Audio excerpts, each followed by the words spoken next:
Bata ba yan? Nakatayo? Parang bata yan ah. Saan dito?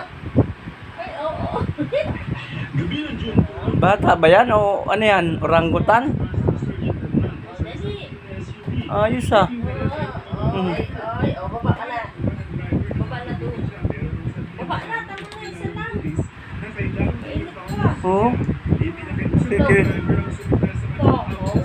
Kakaw niyang bata na yan ah. Isa lang sa'yo. Ako naman. No? Corny. Mainit. Sarap. Hinihingal.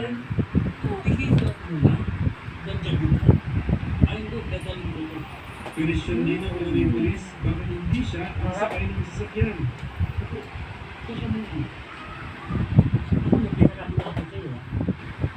Kung violator na hindi, dadalhin mo ito.